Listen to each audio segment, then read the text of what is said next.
John and Sarah. To the outside world, they were the perfect couple. Married for 10 years, they lived in a charming suburban house with a white picket fence, 2 beautiful children, and a golden retriever named Buddy. John, a successful architect, adored Sarah.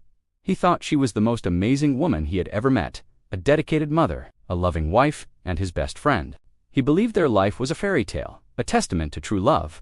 He often told his friends, "I'm the luckiest man alive." Little did he know, his perfect world was built on a foundation of lies, and a single phone call was about to bring it all crashing down. It was a Tuesday afternoon, just like any other. John was at his office, finalizing the blueprints for a new skyscraper. He was in the zone, his mind focused on angles and support beams. His phone buzzed on the desk. He glanced at the screen. It was an unknown number. Usually, he'd ignore it, but something compelled him to answer. "Hello?" he said, his voice professional. On the other end, there was a brief silence, then a man's hesitant voice. "Is this ... John Miller?" "Yes, it is. Who's this?" John asked, a slight annoyance creeping into his tone. "My name is Mark. I think we need to talk. It's about your wife, Sarah." John's heart skipped a beat. 100 worst-case scenarios flooded his mind. Had she been in an accident? Was she hurt?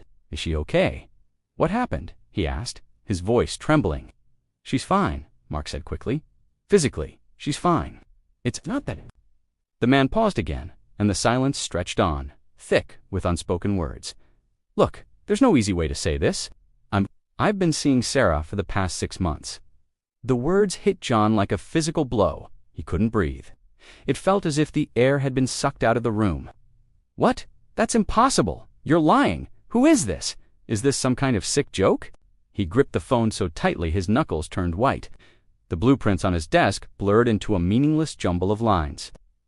"I wish it were a joke," Mark continued, his voice laced with regret. "I can prove it. She told me you were on a business trip last week, but you weren't, were you? You were at your parents' anniversary dinner. She was with me, at the Oakwood Hotel." John's mind raced back to last week. Sarah had said she was having a girls' night out with her old college friends. She'd even sent him pictures of cocktails and laughing faces. He had believed her, without a single doubt. The Oakwood Hotel? It was a place they'd celebrated their own anniversary 2 years ago. The irony was a bitter pill to swallow. "Why are you telling me this?" John managed to choke out, his voice barely a whisper. The foundation of his world was crumbling, and he was standing right in the middle of the wreckage. "Because I can't do it anymore," Mark said. "She told me she was going to leave you, that your marriage was over. But every time I bring it up, she makes excuses. I realized today she's just playing us both. I found your number in her old phone. I'm sorry, man, you deserve to know the truth." The call ended, but John remained frozen, the phone still pressed to his ear. The silence in his office was deafening. The truth? What was the truth? His perfect marriage? His loving wife? Was it all a lie? Every "I love you," every shared laugh, every tender moment was now tainted with doubt. He looked out his office window at the city below, but he didn't see the bustling streets. He saw only the ruins of the life he thought he had. He packed his briefcase on autopilot, his hands moving but his mind a million miles away. He drove home, the familiar streets, looking alien and menacing. Each turn brought him closer to a confrontation he wasn't ready for.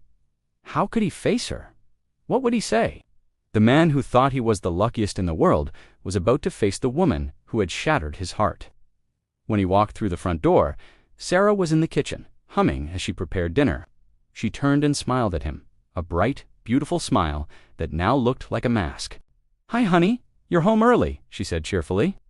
John looked at her, really looked at her, for the first time in a long time. He saw the woman he had loved for over a decade. But he also saw a stranger. The weight of Mark's words hung heavy in the air between them. He dropped his briefcase on the floor with a thud that echoed the sound of his breaking heart. "Sarah," he said, his voice flat and devoid of emotion.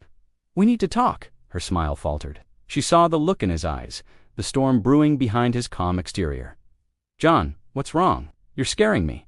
I got a call today," he began, the words feeling like shards of glass in his throat. "From a man named Mark." The color drained from Sarah's face. The kitchen utensils she was holding clattered into the sink. In that moment of shocked silence, John got his answer. The denial, the panicked look in her eyes, it was all the confirmation he needed. The fairy tale was over. The perfect marriage was a lie. And for John, the long, painful journey of picking up the pieces had just begun. He had lost his wife, but worse, he had lost the reality he had so happily lived in. The man at the other end of the phone hadn't just revealed an affair, he had revealed that John's entire life was an illusion. This story is a stark reminder that sometimes the people we think we know best are the ones hiding the deepest secrets.